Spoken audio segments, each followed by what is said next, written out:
librarians at the Palm Rancho Park Library. I'd like to introduce Rosalind Kahn and Marion Claire. First Rosalind and then Marion.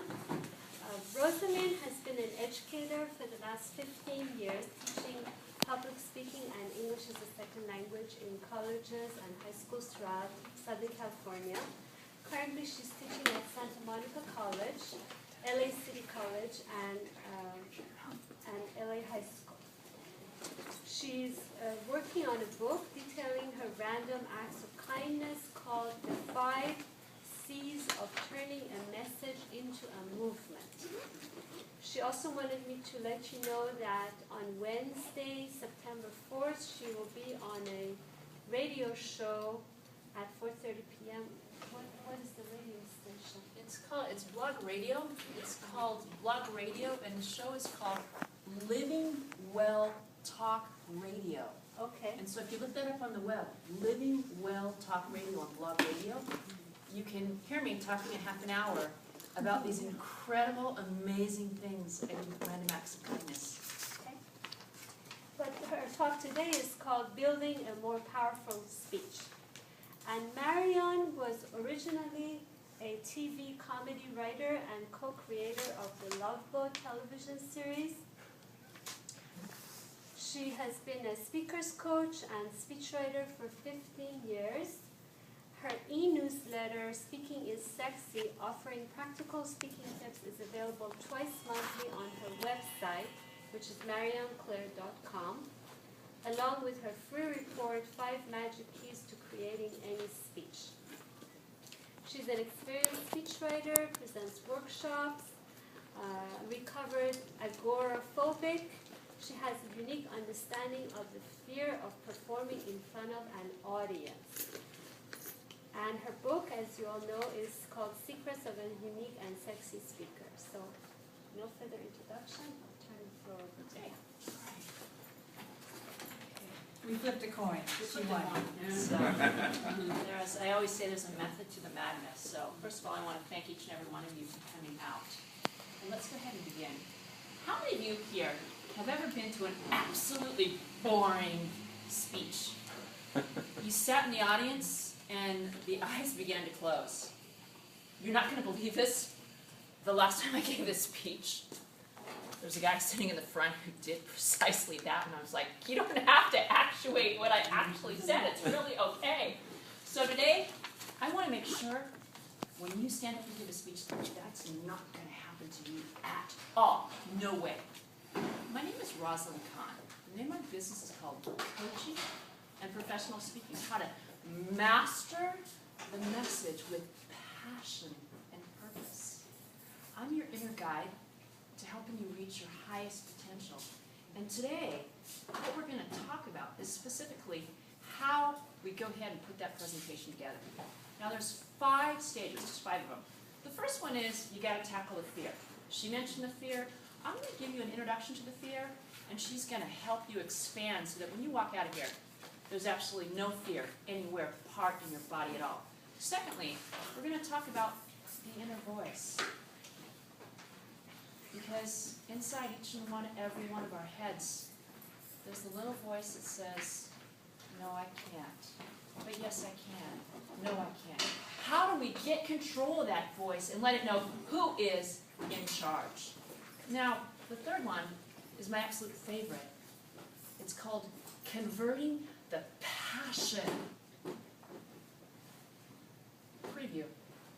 The secret to speaking is to talk about something that you really care about. And when you care about that topic, the words flow. The fourth stage is about telling stories. One of my greatest gifts is I love telling stories. When you hear my stories, there are things that you're going to remember for a lifetime. I'm going to teach you some of those tricks. And fifth and the last one is how do we pull it all together? Now, first and foremost, I wouldn't be here if it wasn't for Frida Alfaro, the librarian here, because she took my phone call over the summer when I was looking for an opportunity to come out and give my speeches. So if we can all give her a round of applause for it. Secondly, I want to thank each and every one of you for coming out here to listen, because you can't give a speech unless you have an audience. From the bottom of my heart, there's a saying that I have. It's called gratitude beyond words for coming out and being with me here today. So let's go ahead and get started. Now, one of our greatest fears that we have can be released, and I want you to sit up straight and tall. Okay? I want you to sit up straight and tall. One of the important things as we sit up straight and tall is we notice that when we say these words, good afternoon, Rosalind. Go ahead and say that. Good afternoon, Rosalind. Our voices are nice, strong, and powerful. But let's go ahead and bend over. And as our body goes down, say those same words. Good afternoon, Rosalind. Do you notice how the intensity of that volume goes ahead and drops? And so one of the things our parents often tell us is you got to sit up straight and tall, and the words will then come forth. So you got to stand up straight and tall. The next thing I want you to remember is to remove the nervous jitters. To remove those nervous jitters, I want to ask you to stand away from your chairs. We're going to stand away from your chairs. And make sure there's a little room between you and the next person. I learned this exercise. It's a little bit of a kind of yoga activity. And we start here. We spread our legs about here.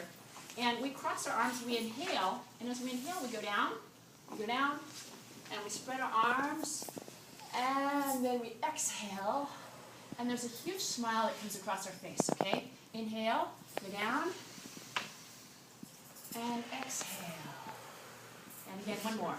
Inhale, and exhale. How many of you feel just a little bit better than when you walked in? Okay. I don't just, have a seat. I don't just teach these skills to all of you.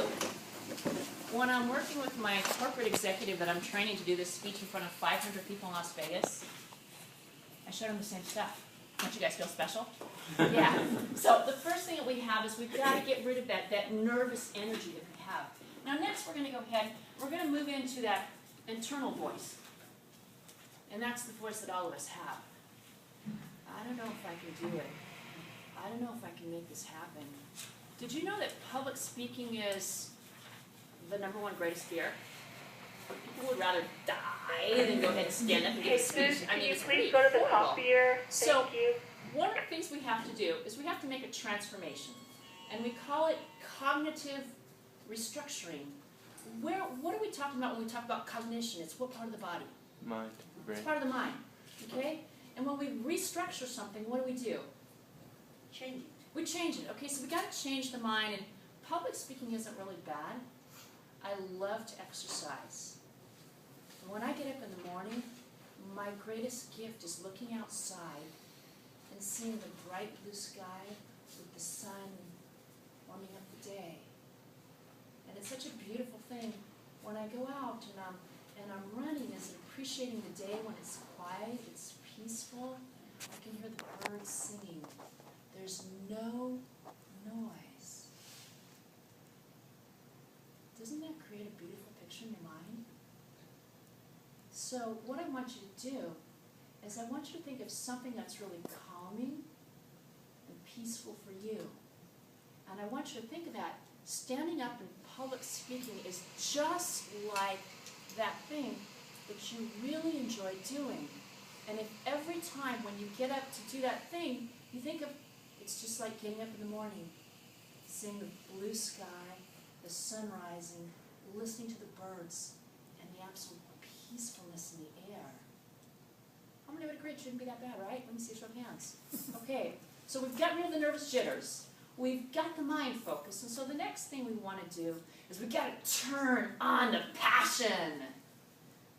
Okay, I said, in case you forgot, the easiest way to conquer your fear is to talk about the things that you absolutely love, things that mean the most to you.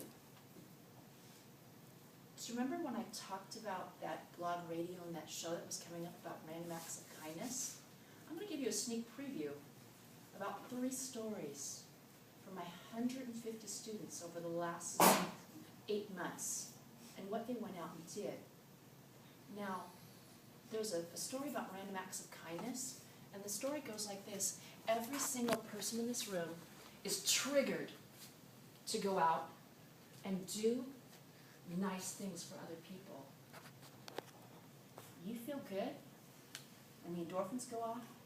But what happens is when you share them with another person, you bring happiness in their life. Absolute happiness in their life. Okay, the first story is a student I had that was at Los Angeles City College. And the student at Los Angeles City College was a student whose husband worked in a business. And in this particular business, one of his coworkers found that she had cancer. She didn't have any members of her family to take care of her. None at all. And so when the husband came home and told his wife, Lupita, about Sarah having this operation, Sarah knew that she had to have this operation. She had to have it now.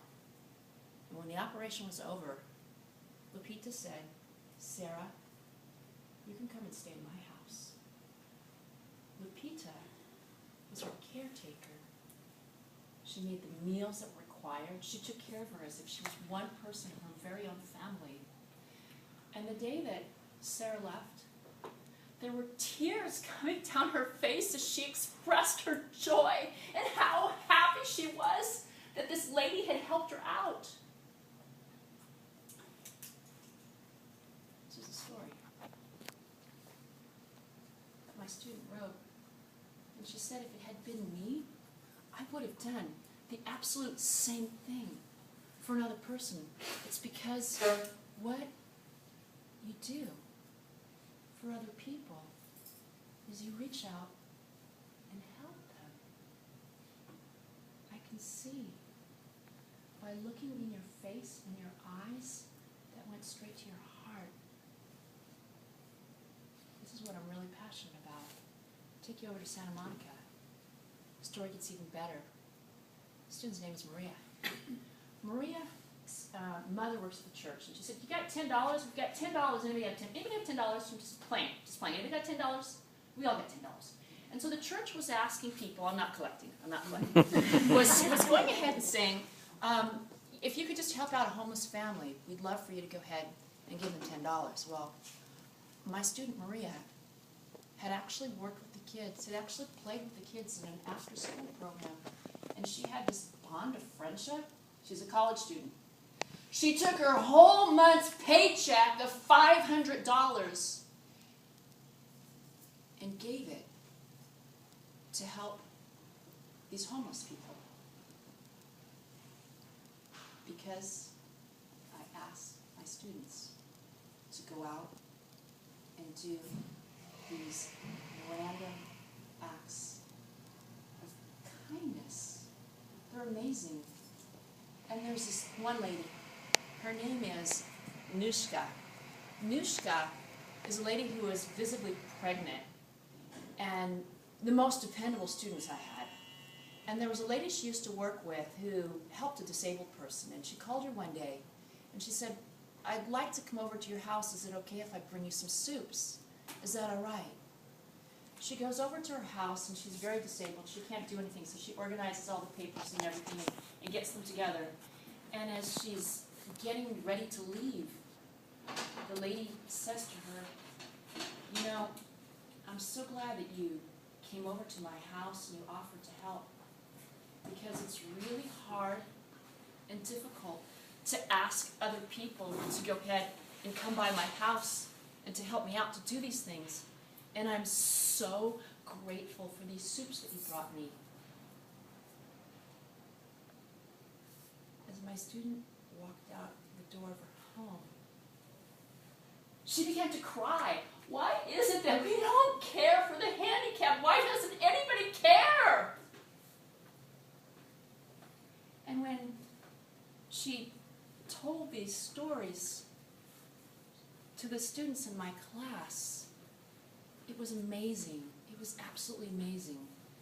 I've been doing research on how to shift your mind, and it says in 21 days you can change a behavior. You can change a behavior. For 8 months, I've read, listened to, and heard these stories of random acts of kindness. I've given 33 different speeches in the last 8 months because these students have changed my life. Really. There's a handout over there. I want you to pick it up. It's the one on the 5 tips. It's got these 5 keys. It's this one right here. This is my gift to all of you. It's how to bring happiness in your own life by doing these 5 simple things. These 5 simple things. My random act is, I brought one for you and we'll make out extra copies if we need to. So these is my passion. How many would agree I feel pretty strongly about these things? Yeah, just slightly, just a little bit. So now that we have the passion, let's go to the next part. And the next part that we have beyond the passion is we've got to go ahead and put it together. But in order to do that, I need to step back, and I need to go all the way back to UC Santa Barbara. I took a class on the psychology of, and it was memory and how to remember things. And it said that the average mind can only remember 3 things. You put more than 3 things in, you have trouble remembering. I always forget things. But I remember I told you a story about the student who fed her friends, fed the homeless. That was Maria. I told you the story about Nietzsche, the one who went to the example of the disabled. And the first story is escaping me right now, but it's a good story. So as we can see, we can remember 3 to 5 things. I'm sorry? The paycheck. The paycheck. And so we have these 3 to 5 things. And so when you keep a story to 3 to 5 things, you can remember what that story is. So let's go ahead and talk about how do we put it all together. There's a book by the name of Nancy Duarte. You want to write this one down. Nancy Duarte is the person who wrote the book, and it's called Resonate.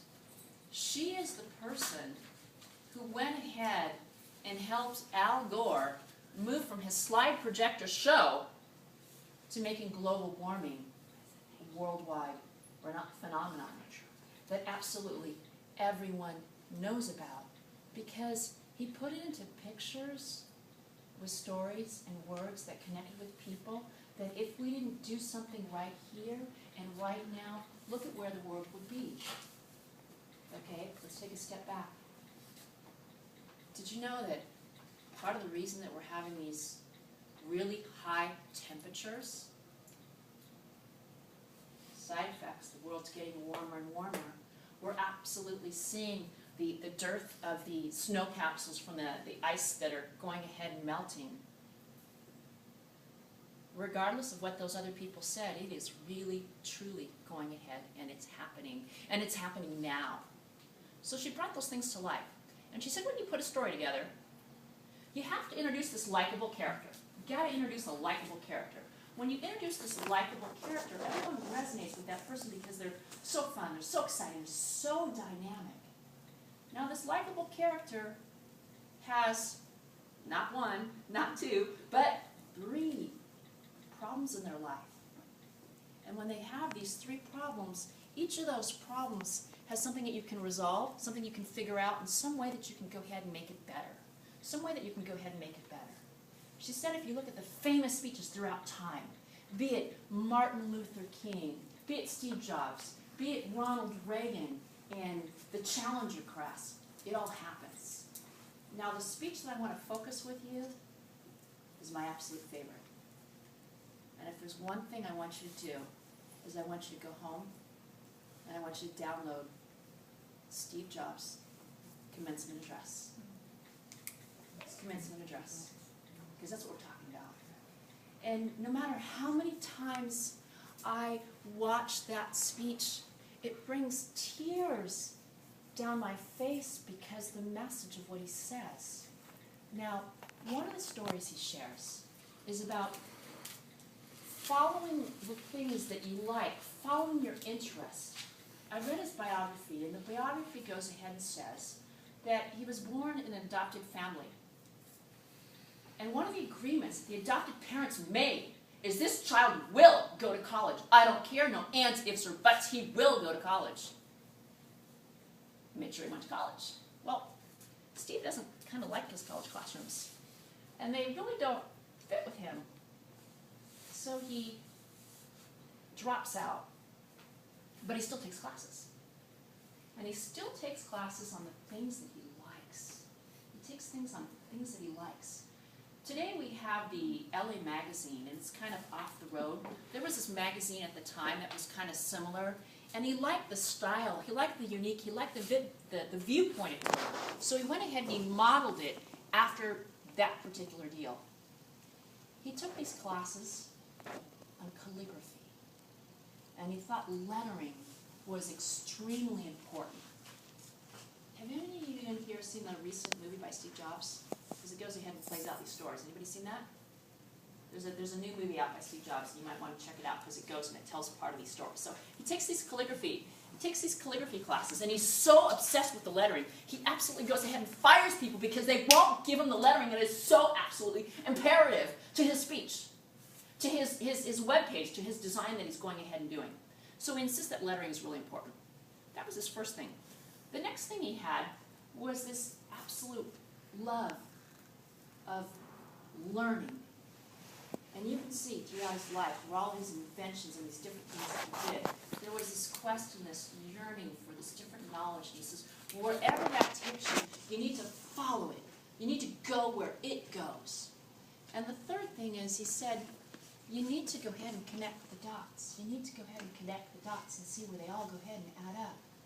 When this company went ahead and broke down, and he lost his job in that company, he went into the entertainment, he went into the movies, he went into the phones, and it all brings him back to where he is. Now, I need to be honest with you. There are people who would say he wasn't always the nicest person. He didn't always treat other people in the nicest way. However, he was able to motivate, and he was able to inspire, and he revolutionized our world into the way that we know it here and today. Would anybody in this room disagree with me?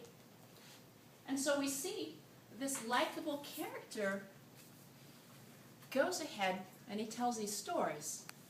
And as I tell you 3 stories in his speech, he goes ahead and he pulls them together, just as I've gone ahead and done. So we've basically got the body of our speech. Everybody with me here? So you're asking, how do I pull it all together? How do I go ahead and bring it to a whole? How do I bring it to a whole? Okay, so the last parts we're missing is the last part of the speech. It's called the introduction and the conclusion. And so what the introduction does is it begins with these parts. The first thing is called the hook. The hook is what you do to draw the audience in. This is when I asked you the question, have any of you been to a speech and fallen asleep? You guys remember that question? That was my hook. The next thing is you got to give them the direction where they're going. What's the purpose of the speech? And the purpose of the speech was to help you to put together a better speech, right? Okay? The last part becomes the preview. And the preview is what I said when I began. We're going to talk about the outer fear, we're going to talk about the inner fear, we're going to go ahead and talk about the passion. We're going to talk about the passion, we're going to tell you how to do the stories, and then we're going to pull it all together. You guys remember that? Mm-hmm. That was my thesis. Mm-hmm. So now that we've got the intro set up, you go into the body, which is everything I just told you, and then you close it all off. Just like in a good movie. What you start with, you end with. So I'll go ahead and begin. Today, I went ahead and told you that there were 5 keys to go ahead and putting a great speech together. The 5 keys where you conquer the outer fear, you conquer the inner fear. You turn on the lights of passion. When the lights are passion, you have to learn the storytelling techniques. And once the story techniques are put together, you go ahead and you bring us to the conclusion. So ladies and gentlemen, I began this question asking you, have you ever been to a speech where someone has gone ahead and fallen asleep because it was so boring? What would you say? Yeah. Now, did you fall asleep in my speech? Did I make you sleep in my speech? No. So I think there are some really critical, good things that you've learned that you can take to your life and make them happen. And I hope that the next time you get up to go ahead and give a speech, you'll have the knowledge, you'll have the techniques, you'll have the strategies to go ahead and make it happen and come to life. So make sure you pick up my gift that I brought for all of you. And it's this lovely handout here, and it's 5 ways to bring happiness into your life. And I'd be more than happy to answer any of your questions after that. Ladies and gentlemen, thank you very much. My name is Rosalind Khan. My business is called coaching and professional speaking, how to master the message with passion and purpose. I'm your guide to helping you reach your highest potential. Thank you very much.